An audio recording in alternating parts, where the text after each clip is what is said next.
Assalamualaikum warahmatullahi wabarakatuh. Perkenalkan, saya Novel Haidar dengan NIM 44412302200 dari kelas 4D Ekonometrika. Pertama-tama, saya mau mengucapkan terima kasih kepada Bapak Dr. Aliuddin SPMP selaku dosen pengampu mata kuliah Ekonometrika, serta Teh Alia Siva Fajrin selaku asisten praktikum mata kuliah Ekonometrika. Di sini saya akan menjelaskan mengenai analisis fungsi produksi Cobb Douglas. Tanpa berlama-lama lagi, kita lanjutkan ke materinya.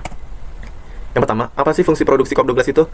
Fungsi produksi Cobb Douglas adalah suatu fungsi yang melibatkan dua atau lebih variabel, yaitu variabel dependent dan variabel independent. Model ini menghubungkan antara faktor produksi input dengan keluaran output, dan secara langsung hubungan tersebut lebih mudah dipahami dan lebih mudah pula dioperasikan. Selanjutnya ada persamaan fungsi produksi Cobb Douglas. Biasanya fungsi produksi Cobb Douglas dimodelkan seperti ini, yang dimana Q sama dengan output, A sama dengan faktor teknologi atau efisiensi total, L sama dengan input tenaga kerja, K sama dengan input modal, serta alpha dan beta sama dengan elastisitas output terhadap tenaga kerja dan modal. Di sini ada studi kasus mengenai fungsi produksi Cobb Douglas. Seseorang peneliti melakukan penelitian tentang estimasi fungsi produksi padi sawah di Provinsi Banten. Terdapat 4 variabel independen, yaitu variabel luas lahan, variabel benih, variabel pupuk, dan variabel tenaga kerja. Adapun variabel dependennya merupakan produksi padi. Dari 30 sampel yang diambil, analisis menggunakan aplikasi SPSS dan interpretasikanlah ke dalam bentuk persamaan fungsi Cobb Douglas. Oke, tanpa berlama-lama lagi, kita langsung lanjut aja ke aplikasi SPSS-nya. Oke, di sini sudah terbuka aplikasi SPSS-nya dan sudah tertera data yang sudah didapat dari soal studi kasus. Tanpa berlama-lama lagi, kita akan ubah dulu nama variabel-variabelnya. Di bagian variabel view, kita ubah, yaitu sesuai urutan. Ini Y, ini X1, X2, X3, dan X4. Untuk desimalnya kita ubah menjadi 1, agar lebih memudahkan kita untuk menginterpretasikannya nanti. Untuk label kita sesuaikan dengan variabelnya masing-masing, yaitu produksi padi, X1 itu luas lahan, X2 yaitu benih, X3 yaitu pupuk, dan X4 tenaga kerja. Untuk measure-nya kita ubah menjadi scale. Kita ke langkah berikutnya, yaitu ke bagian transform, compute variable. Di bagian target variable ini, kita ketik ln underscore y, lalu kita ke bagian function group, kita pilih all, lalu kita cari di bagian function and special variable, yaitu ln, kita klik 2 kali. Untuk tanda tanyanya kita hapus terlebih dahulu. Lalu kita pindahkan yang di sini ke numeric expression. Kita klik OK. Lakukan ke variabel-variabel yang berikutnya. Sama langkah-langkahnya. Selanjutnya kita akan menganalyze fungsi produksi Cobb Douglas melalui analyze, regression, linear. Untuk itu kita pakai yang sudah ditransform tadi, yaitu ln-nya kita masukkan ke dependent dan sisanya ke independent. Selanjutnya ke bagian statistik, Durbin-Watson kita centang, lalu continue. Selanjutnya ke bagian plots, spreadsheet untuk Y dan zipret untuk X. Lalu kita centang normal probability plotnya, lalu continue. Selanjutnya kita akan OK. Baik, di sini sudah tertera output dari persamaan fungsi produksi Cobb Douglas yang sudah kita transform tadi. Untuk interpretasinya kita akan lanjutkan di PPT. Langsung saja ke bagian interpretasi. Yang pertama ada output SPSS variables enter or remove. Untuk interpretasinya sendiri, yaitu berdasarkan hasil output SPSS pada tabel variabel enter or remove, terlihat bahwa seluruh variabel independen yang telah direncanakan dalam model fungsi produksi Cobb Douglas berhasil dimasukkan ke dalam proses analisis regresi. Variabel-variabel tersebut terdiri dari lnx1 luas lahan, lnx2 bibit, lnx3 pupuk, dan lnx4 tenaga kerja, dengan lny produksi padi sebagai variabel dependen. Tidak terdapat variabel yang dikeluarkan dari model sebagaimana ditunjukkan oleh kolom variables remove yang kosong. Output SPSS model summary. Untuk interpretasinya sendiri, yaitu yang pertama, nilai R sebesar 0,955 mengindikasikan bahwa terdapat hubungan linear yang sangat kuat antara variabel-variabel input produksi seperti luas lahan, bibit, pupuk, dan tenaga kerja terhadap produksi padi sebagai output. Selanjutnya ada nilai R square sebesar 0,912 menunjukkan bahwa sekitar 91,2% variasi yang terjadi pada produksi padi dapat dijelaskan oleh keempat variabel independen dalam model. Ini menunjukkan bahwa model regresi Cobb Douglas yang digunakan memiliki kemampuan yang sangat baik dalam menjelaskan pengaruh input terhadap output. Adapun sisa 8,8% variasi dijelaskan oleh faktor-faktor lain yang berada di luar model.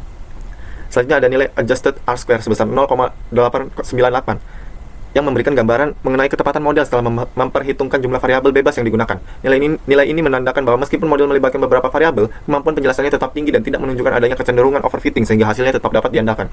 Standard error of the estimate sebesar 0,16503 mengukur sejauh mana prediksi model mendekati nilai aktual produksi padi. Dan yang selanjutnya ada output SPSS ANOVA. Interpretasinya sendiri, yaitu dari hasil data output diketahui bahwa F hitung sebesar 64,674. Sementara F tabel yaitu DK sama dengan N kurang K kurang 1 yaitu 25, dengan DFK yaitu sebesar 4,25 adalah 2,76. Karena nilai F hitung 64 jauh lebih besar dibandingkan nilai F tabel dengan DF 4 dan 25, maka dapat disimpulkan bahwa luas lahan bibit pupuk dan tenaga kerja secara simultan berpengaruh terhadap produksi padi. Untuk signifikansinya sendiri sebesar 0,000, yang jauh lebih kecil dari batas signifikansi 0,05. Hal ini memperkuat temuan sebelumnya, yaitu bahwa hubungan antara variabel input dan output tidak hanya kuat secara statistik, tetapi juga signifikan secara nyata. Selanjutnya, output SPSS koefisien.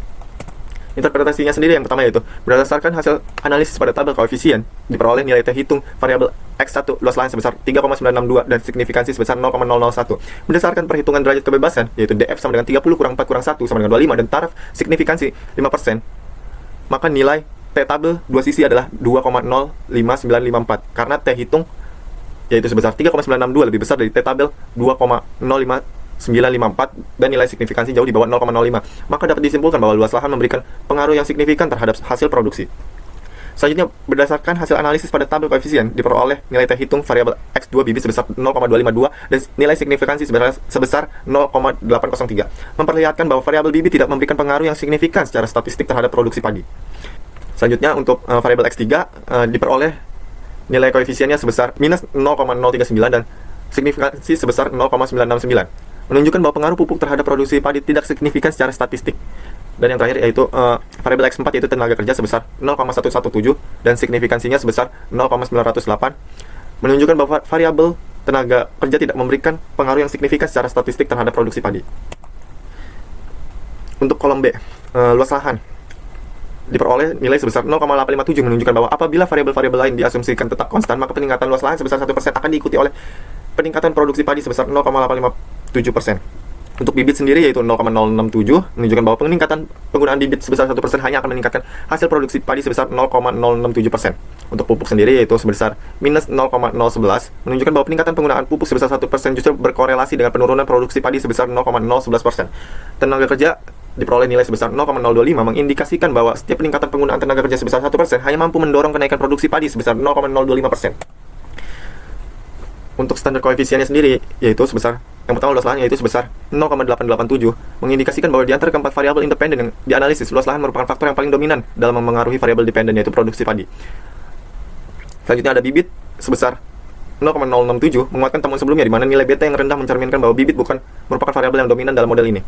Selanjutnya ada pupuk yang sebesar minus 0,009, memperkuat interpretasi sebelumnya. Nilai beta yang mendekati 0 dan bernilai negatif menandakan bahwa kontribusi pupuk terhadap hasil produksi padi sangat lemah dan bahkan tidak mendukung. Selanjutnya nilai tenaga kerja yaitu sebesar 0,015, semakin memperjelas bahwa tenaga kerja memiliki pengaruh yang sangat lemah dalam model regresi ini. Untuk nilai total elastisitas produksi dalam model ini menggambarkan seberapa besar respons total output, dalam hal ini produksi padi, terhadap perubahan semua input produksi secara serentak. Karena jumlah keseluruhan elastisitas kurang dari 1 yaitu 0,938, maka model ini menunjukkan bahwa fungsi produksi padi berada dalam kondisi decreasing return to scale atau DRTS.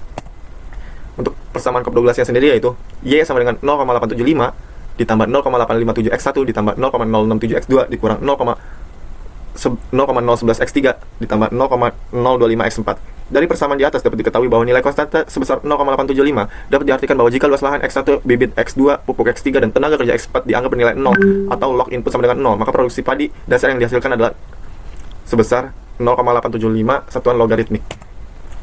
Oke, mungkin itu saja langkah-langkah serta interpretasi yang dapat saya jelaskan. Mohon maaf apabila ada kesalahan dalam penyebutan kata. Saya ucapkan terima kasih atas perhatiannya. Wassalamualaikum warahmatullahi wabarakatuh.